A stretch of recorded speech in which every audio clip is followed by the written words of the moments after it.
स्वागत है आप सभी का जीके फैक्ट चैनल की एक और नई वीडियो में। आज इस वीडियो में हम 4 अप्रैल 2025 के इम्पोर्टेंट करंट अफेयर्स के क्वेश्चन कवर करने वाले हैं और हर क्वेश्चन से रिलेटेड इम्पोर्टेंट फैक्ट्स और स्टैटिक जीके भी कवर करेंगे। तो चलिए शुरू करते हैं आज की इस वीडियो को। और वीडियो से टारगेट है 5000 व्यूज़ का। क्वेश्चन नंबर 1 है, हाल ही में हिंदी रंगमंच दिवस कब मनाया गया है? ऑप्शन ए है 1 अप्रैल, ऑप्शन बी 2 अप्रैल, ऑप्शन सी 3 अप्रैल, ऑप्शन डी 4 अप्रैल। तो हिंदी रंगमंच दिवस मनाया गया है 3 अप्रैल को। 1868 में वाराणसी में पहली बार हिंदी नाटक जानकी मंगल के मंचन की याद में मनाया गया था। तो हिंदी रंगमंच दिवस हर साल 3 अप्रैल को मनाया जाता है। मार्च महीने के इम्पोर्टेंट डेज है 2 अप्रैल तक के। 1 अप्रैल को मनाया जाता है उत्कल दिवस या फिर उड़ीसा दिवस। 2 अप्रैल को विश्व ऑटिज्म जागरूकता दिवस के रूप में मनाते हैं। आगे डिस्कस करते हैं क्वेश्चन ऑफ द डे और इसका आंसर सभी को कमेंट सेक्शन में लिखना है। क्वेश्चन है, हाल ही में किसे आरबीआई का डिप्टी गवर्नर अपॉइंट किया गया है? ऑप्शन ए है Poonam Gupta, option B Michael Patra, option C M Rajeshwar Rao या फिर ऑप्शन डी बीपी कानूनगो। तो आरबीआई का डिप्टी गवर्नर किसे अपॉइंट किया गया है? इसका आंसर सभी को कमेंट सेक्शन में लिखना है। अगला क्वेश्चन है क्वेश्चन नंबर 2, हाल ही में रेलवे स्टेशन पर सौर ऊर्जा स्थापित करने में कौन सा राज्य शीर्ष पर रहा है? ऑप्शन ए है Gujarat, option B Rajasthan, option C Maharashtra या फिर पंजाब। तो रेलवे स्टेशनों पर सौर ऊर्जा स्थापित करने वाला शीर्ष राज्य रहा है राजस्थान, जिसमें 275 सौर ऊर्जा इकाई स्थापित की है और जो सभी राज्यों और केंद्र शासित प्रदेशों में सबसे अधिक है। डिस्कस करते हैं राजस्थान से related important current events. C3 वैश्विक गठबंधन का शुभारंभ जयपुर राजस्थान में हुआ है। स्टूडेंट पुलिस कैडेट योजना की शुरुआत राजस्थान में की गई है। राजस्थान सरकार जल्द ही धर्मांतरण विरोधी विधेयक पेश करेगी और भारत का पहला ग्रीन बजट राजस्थान में प्रस्तुत हुआ है। फोय सागर झील का नाम बदलकर वरुण सागर राजस्थान में किया गया है। स्कूली बच्चों के लिए दुर्घटना बीमा योजना की शुरुआत राजस्थान सरकार ने की है। राइजिंग राजस्थान ग्लोबल समिट का उद्घाटन जयपुर में प्रधानमंत्री नरेंद्र मोदी करेंगे। राजस्थान ग्लोबल इन्वेस्टमेंट समिट का आयोजन जयपुर में होगा। सांबर झील जो कि राजस्थान में है, 40 से अधिक प्रवासी पक्षियों की मृत्यु हुई है और सूचना के अधिकार संग्रहालय की आधारशिला राजस्थान में रखी गई है। ये सभी राजस्थान के इंपॉर्टेंट करंट इवेंट्स थे। आगे डिस्कस करते हैं राजस्थान की बाउंड्री किस किस से शेयर होती है। हरियाणा, उत्तर प्रदेश, मध्य प्रदेश, गुजरात और पाकिस्तान के साथ अंतर्राष्ट्रीय सीमा टच करती है। इसमें पर्वत है राजसमंद, उदयपुर और माउंट आबू। माउंट आबू राजस्थान का एकमात्र हिल स्टेशन अरावली में स्थित है। नदी किनारे बसे हुए प्रमुख शहर है कोटा जो कि चंबल नदी के किनारे पर है, जोधपुर लूणी नदी के किनारे, श्रीगंगानगर घग्गर नदी के किनारे और उदयपुर अयड़ नदी के किनारे, जिसको उदयपुर को झीलों का शहर भी कहा जाता है। बूंदी शहर मेज नदी के किनारे पर स्थित है। राजस्थान का गठन 30 मार्च 1949 को राजधानी जयपुर है। राज्यपाल हरिभाऊ किशन राव बागड़े, मुख्यमंत्री Shri Bhajanlal Sharma, deputy chief minister है सुश्री दिया कुमारी और श्री प्रेमचंद बैरवा। राज्यसभा की सीट 10 है और लोकसभा की सीट 25 है। हाई कोर्ट है राजस्थान हाई कोर्ट। क्षेत्रफल के हिसाब से भारत में पहले नंबर पर है, जिसका क्षेत्रफल 3,42,239 वर्ग किलोमीटर है। क्वेश्चन नंबर 3 है, NPCI ने किसे कार्यकारी निदेशक विकास नियुक्त किया है? ऑप्शन ए है Nita Agarwal, option B Sohini Rajola, option C Amrita Chaudhary, option D Rekha Sharma. तो NPCI ने कार्यकारी निदेशक विकास नियुक्त किया है सोहिनी राजोला को। NPCI की फुल फॉर्म है national payments corporation of India. Question number 4 है, किसे उत्तर प्रदेश अनमोल रत्न पुरस्कार से सम्मानित किया गया है? निखिल सिंघल को। निखिल सिंघल एक प्रतिष्ठित मीडिया रणनीतिकार, विगर मीडिया वर्ल्ड वाइड के संस्थापक और नोएडा हाई राइज फेडरेशन के अध्यक्ष को प्रतिष्ठित उत्तर प्रदेश अनमोल रत्न पुरस्कार से सम्मानित किया गया है। यह सम्मान 31 मार्च 2025 को ताज लखनऊ में तपस्या फाउंडेशन द्वारा प्रदान किया गया है। क्वेश्चन नंबर 5 है, शिशु वाटिका पहल किस राज्य में शुरू हुई है? ऑप्शन ए है Jharkhand, option B Orissa, option C Uttarakhand, option D Himachal Pradesh. तो शिशु वाटिका पहल शुरू की गई है उड़ीसा में।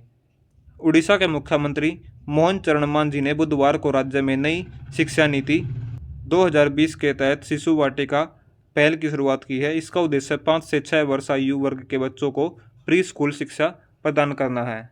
उड़ीसा के बारे में इम्पोर्टेंट करंट इवेंट्स है। Utkarsh Orissa make in Orissa conclave 2025 का उद्घाटन भुवनेश्वर में किया जाएगा।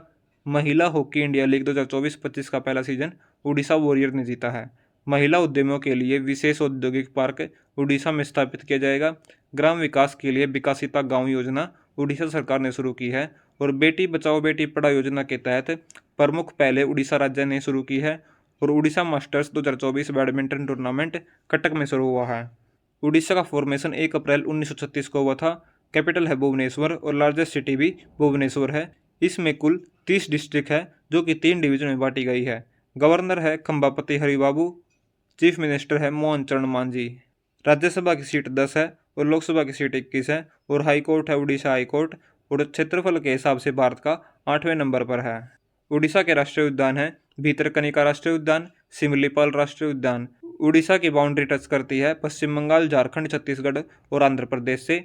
और उड़ीसा की प्रमुख नदियाँ और उनकी विशेषताएं है महानदी। इसका स्रोत छत्तीसगढ़ के रायपुर जिले में सिहावा पहाड़ियों से, लंबाई 851 किलोमीटर और बंगाल की खाड़ी में गिरती है। उड़ीसा की सबसे बड़ी नदी है और हीराकुंड बांध इसी नदी पर स्थित है। दूसरे नंबर पर है बैतरनी नदी। इसकी लंबाई 365 किलोमीटर है, बंगाल की खाड़ी में गिरती है और इसे उड़ीसा की गंगा भी कहा जाता है। तीसरे नंबर पर है ब्राह्मणी नदी। झारखंड में कोयल और संकरा नदियों के उद्गम संगम से है। लंबाई 799 किलोमीटर। बैतरनी नदी से मिलकर बंगाल की खाड़ी में गिरती है और उड़ीसा की दूसरी सबसे लंबी नदी है ब्राह्मणी नदी। चौथे नंबर पर है सुवर्णरेखा नदी। झारखंड के रांची जिले से इसकी लंबाई 395 किलोमीटर है और बंगाल की खाड़ी में गिरती है। विशेषता यह है कि झारखंड पश्चिम बंगाल और उड़ीसा से होकर बहती है। पाँचवें नंबर पर है रूसी कुल्या नदी। कालाहांडी जिले की पहाड़ियों से निकलती है और 165 किलोमीटर इसकी लंबाई है। छठे नंबर पर है वमसधारा नदी। उड़ीसा के कालाहांडी जिले से निकलती है। इसकी कुल लंबाई 254 किलोमीटर है और बंगाल की खाड़ी में गिरती है। इसकी विशेषता यह है कि आंध्र प्रदेश और उड़ीसा की सीमा बनाती है। क्वेश्चन नंबर 6 है बटालिक क्रिकेट लीग 2025 का आयोजन कहाँ पर किया गया है? लद्दाख में। ऑप्शन डी इसका करेक्ट आंसर होगा। लद्दाख से related important current events discuss करते हैं। माथो नांगरांग के नाम से जाना जाने वाला वार्षिक मठवासी उत्सव लद्दाख में शुरू हुआ है। हाल ही में खेलो इंडिया विंटर गेम्स 2025 लद्दाख में शुरू हुआ है। वार्षिक सरुबला महोत्सव लद्दाख में मनाया गया है और दुनिया का पहला उच्च ऊंचाई वाला पैरा स्पोर्ट्स सेंटर लद्दाख में स्थापित किया जाएगा। देश के पहले पोलो स्टेडियम का उद्घाटन लद्दाख में किया गया है और सार्वजनिक परिवहन के लिए ग्रीन हाइड्रोजन आधारित हाइड्रोजन बसें पहली बार लद्दाख में प्रारंभ हुई है। लद्दाख की पश्मीना ऊन को जीआई टैग प्राप्त हुआ है। आगे डिस्कस करते हैं लद्दाख की पर्वत श्रृंखला के बारे में। काराकोरम पर्वत श्रृंखला, लद्दाख रेंज, जास्कर रेंज और हिमालय पर्वत श्रृंखला। लद्दाख की प्रमुख नदियां हैं सिंधु नदी लद्दाख की सबसे प्रमुख नदी है जो तिब्बत से निकलकर लद्दाख से होते हुए पाकिस्तान जाती है। दूसरे नंबर पर है जांस्कर नदी। सिंधु की सहायक नदी है जो जांस्कर घाटी से होकर बहती है। तीसरे नंबर पर है नुब्रा नदी। श्योक नदी की सहायक नदी है जो सियाचिन ग्लेशियर से निकलती है। चौथे नंबर पर है श्योक नदी। काराकोरम क्षेत्र से निकलकर सिंधु नदी में मिलती है। लद्दाख की सीमाएं टच करती है चीन, अक्साई चीन से, तिब्बत क्षेत्र से, पाकिस्तान अधिकृत कश्मीर से यानी कि गिलगित बल्तिस्तान से और हिमाचल प्रदेश से और जम्मू कश्मीर से। लद्दाख का फॉर्मेशन 31 अक्टूबर 2019 को हुआ था। राजधानी है लेह। इसमें कुल 7 जिले हैं। उपराज्यपाल है बीडी मिश्रा और सांसद है मोहम्मद हनीफा। क्षेत्रफल है 59,146 वर्ग किलोमीटर। आगे डिस्कस करते हैं क्वेश्चन नंबर 7। वैल किल्मर का निधन हुआ, वे कौन थे? तो वह एक अभिनेता थे। बैटमैन फॉरएवर में ब्रेस वेन का किरदार निभाने वाले वैल किल्मर का मंगलवार 1 अप्रैल को लॉस एंजलिस में निमोनिया से निधन हो गया है। वे 65 वर्ष के थे। हाल ही में जो निधन हुए हैं वो भी डिस्कस करते हैं। जाकिर हुसैन का हाल ही में निधन हो गया है। वे एक तबला वादक थे। तुलसी गौड़ा प्रसिद्ध पर्यावरणविद थी जिनका हाल ही में निधन हो गया है। शारदा सिन्हा बिहार कोकिला लोक गायिका थी जिनका हाल ही में निधन हुआ है। रतन टाटा एक प्रसिद्ध उद्योगपति थे जिनका हाल ही में निधन हो गया है। श्रीनिवास हेगड़े चंद्रयान 1 मिशन के डायरेक्टर थे जिनका हाल ही में निधन हुआ है। डॉक्टर रोहिणी एम गोडीबोले विज्ञान क्षेत्र से जुड़ी थी जिनका हाल ही में निधन हुआ है। प्रवीण गोवर्धन दक्षिण अफ्रीका के रंगभेदी विरोधी कार्यकर्ता थे जिनका हाल ही में निधन हुआ है। M Mohan Malayalam film industry के प्रसिद्ध कलाकार थे जिनका हाल ही में निधन हुआ है। डेनियला चिनोस वेनेजुएला की ओलंपिक साइकिलिस्ट थी जिनका हाल ही में निधन हुआ है। सालसेंग मराक मेघालय के पूर्व मुख्यमंत्री थे, इनका भी हाल ही में निधन हुआ है। क्वेश्चन नंबर 8 है, माइक्रोसॉफ्ट ने 3 एआई केंद्र स्थापित करने के लिए किस राज्य के साथ समझौता किया है? महाराष्ट्र के साथ है। एआई से रिलेटेड जितने भी करंट इवेंट्स है वो अभी डिस्कस करते हैं। एआई आधारित प्रोजेक्ट फार्म वाइब्स को माइक्रोसॉफ्ट की सहायता से महाराष्ट्र में विकसित किया गया है। क्वेश्चन नंबर 2 है, अजय देवगन ने एआई संचालित मीडिया कंपनी प्रिस्मिक्स शुरू की है। टाटा कम्युनिकेशन लिमिटेड ने हाल ही में एआई क्लाउड वाई का अनावरण किया है। हरियाणा सरकार ने नागरिक सेवाओं के लिए एआई चैटबॉट सारथी लॉन्च किया है। ब्रिटेन हाल ही में एआई टूल्स को अपराध घोषित करने वाला पहला देश बनेगा। और पेरिस में हाल ही में एआई पर 2 दिवसीय सम्मेलन शुरू हुआ है। भारत की पहली एआई यूनिवर्सिटी महाराष्ट्र में स्थापित की जाएगी। और बिहार में डाक विभाग ने अपनी सेवाओं में एआई की शुरुआत की है। गूगल ने हाल ही में सटीक मौसम पूर्वानुमान के लिए जेनकास्ट एआई मॉडल लॉन्च किया है। और ओपन एआई ने हाल ही में एआई वीडियो जनरेटर सोरा टर्बो लॉन्च किया है। महाराष्ट्र के करंट इवेंट्स है, महाराष्ट्र विधानसभा अध्यक्ष है राहुल नार्वेकर। एडीबी से $42 मिलियन ऋण महाराष्ट्र के समुद्र तट बहाली हेतु लिए गए हैं। 10वां जनता वेरूल फिल्म महोत्सव महाराष्ट्र में शुरू हुआ है। माघी गणेश उत्सव महाराष्ट्र में शुरू होगा। और दशावतार नाट्य प्रदर्शन महाराष्ट्र में शुरू हुआ है। महाराष्ट्र ओपन टेनिस पुरुष एकल डेलीबोर स्वेरसिना विजेता रहे हैं। भारत का पहला अंडर वाटर संग्रहालय व कृत्रिम रीफ महाराष्ट्र में बनेगा। और आईएनएस गुलदार महाराष्ट्र में भारत का पहला जलमग्न संग्रहालय बनेगा। और एआई आधारित प्रोजेक्ट फार्म वाइब्स महाराष्ट्र में माइक्रोसॉफ्ट की सहायता से विकसित किया जाएगा। महाराष्ट्र का गठन 1 मई 1960 को हुआ है। राजधानी मुंबई है। जिले इसमें कुल 36 है। राज्यपाल है सीपी राधाकृष्णन। मुख्यमंत्री है देवेंद्र फडणवीस। उप मुख्यमंत्री है एकनाथ शिंदे, अजीत पवार। विधान परिषद की सीट है 78 और विधानसभा की सीट है 288। और क्षेत्रफल के हिसाब से भारत का तीसरे नंबर पर सबसे बड़ा राज्य है। इसकी सीमाएं गोवा, कर्नाटक, तेलंगाना, छत्तीसगढ़, मध्य प्रदेश और गुजरात के साथ टच होती है। राष्ट्रीय उद्यान है संजय गांधी, तडोबा, नवेगांव, गुगामल और चंद्रपुर। मुख्य नदियां है गोदावरी, कृष्णा, भीमा, तापी और पेंच।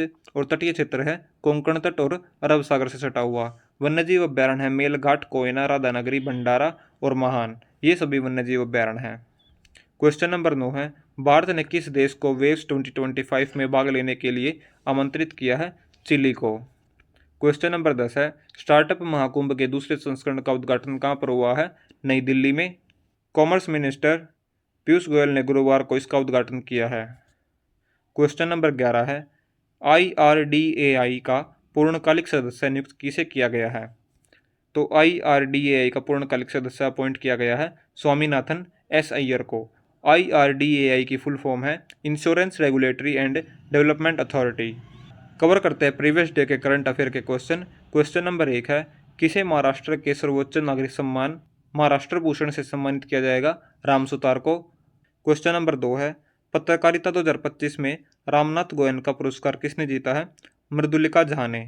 राष्ट्रीय नाट्य विद्यालय कहाँ पर आगामी आदि रंग महोत्सव का 7वां संस्करण आयोजित करेगा? नई दिल्ली में। कहाँ पर अगस्त्यमाला रिजर्व में नई पौधों की प्रजाति की पहचान की गई है? केरल में। विश्व खुशहाली सूचकांक 2025 में भारत का कौन सा रैंक है? 118वां। और हाल ही में अंतर्राष्ट्रीय वन दिवस कब मनाया गया है? 21 मार्च को। सेंट्रल एशियन यूथ डेलीगेशन की मेजबानी कौन सा देश कर रहा है? भारत इसका करेक्ट आंसर है। और हाल ही में कौन 11वीं एशियाई तैराकी चैंपियनशिप की मेजबानी करेगा? भारत इसका करेक्ट आंसर होगा। आज की हमारी वीडियो यही खत्म होती है। वीडियो अगर पसंद आई तो वीडियो को लाइक करें, शेयर करें और चैनल को सब्सक्राइब करें। Thanks for watching GK fact channel. मिलते अगली वीडियो में।